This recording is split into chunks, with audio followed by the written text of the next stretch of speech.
जय हिंद दोस्तों। चलिए आज हम पैसिव वॉइस सीखते हैं प्रेजेंट कंटीन्यूअस टेंस की।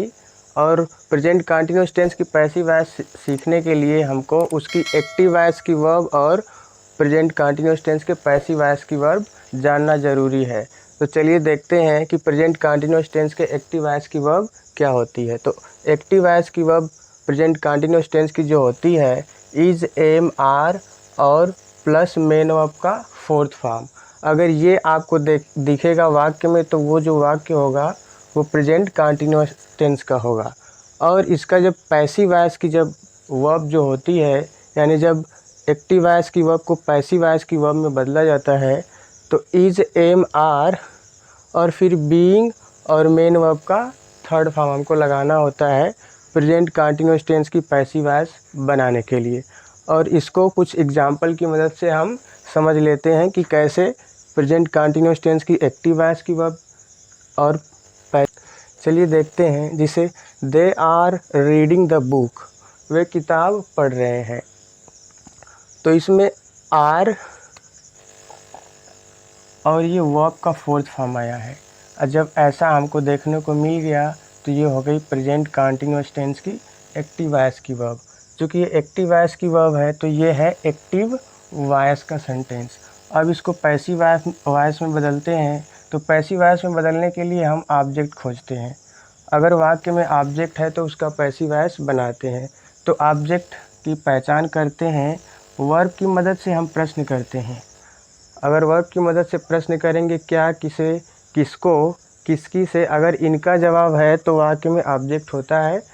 अगर उसका जवाब मिल गया तो ऑब्जेक्ट होता है। और जब ऑब्जेक्ट आपको मिल जाए तो उसका पैसिव वॉइस बनाया जा सकता है। तो इसमें जब प्रश्न करेंगे कि क्या पढ़ते हैं, और जब क्या पढ़ते हैं प्रश्न करेंगे तो क्या का जवाब मिलेगा बुक। इसका मतलब बुक क्या है, ऑब्जेक्ट है। तो पैसिव वॉइस बनाने के लिए क्या किया जाता है, सबसे पहले ऑब्जेक्ट को सब्जेक्ट की जगह लाया जाता है। तो ऑब्जेक्ट क्या है, द बुक, सब्जेक्ट की जगह लाएंगे। फिर क्या होती है, अब इसके बाद वर्ब लगाना होगा तो वो लगाएंगे जो वर्ब, वो पैसिव वॉइस की वर्ब लगानी होगी क्योंकि पैसिव वॉइस बना रहे हैं। तो ये प्रेजेंट कंटीन्यूअस टेंस के पैसिव वॉइस की वर्ब क्या होती है, इज, एम, आर ही होता है, लेकिन उसके साथ क्या लगाना होता है, बीइंग और मेन वर्ब का थर्ड फॉर्म। तो यहाँ पर बुक जो कि सिंगुलर है इसीलिए क्या लगाएंगे, इज। और आपको बीइंग लगाना होता है पैसिव वॉइस में, और फिर जो वर्ब होती है उसका थर्ड फॉर्म। तो रीड का तीनों फॉर्म एक ही होता है, इसको रेड पढ़ते हैं। और फिर हो गया, फिर बाई लगा कर क्या किया जाता है, जो सब्जेक्ट होता है उसको ऑब्जेक्ट बना दिया जाता है। तो ये हो गया इसका पैसिव वॉइस। आगे देखते हैं, जिसे I am teaching the students, तो मैं किसको पढ़ा रहा हूँ। तो इस वर्ब की मदद से हम प्रश्न करेंगे तो किसको का जवाब है, यानी विद्यार्थी को। इसका मतलब विद्यार्थी इस वाक्य का ऑब्जेक्ट है। तो पैसिव वॉइस बनाने के लिए ऑब्जेक्ट को क्या करेंगे, सब्जेक्ट बना देंगे। तो द स्टूडेंट्स, क्योंकि स्टूडेंट्स बहुवचन है और ये एम के साथ टीचिंग, यानी एम के साथ वर्ब का फोर्थ फॉर्म आया है, इसीलिए क्या है, प्रेजेंट कंटीन्यूअस टेंस है।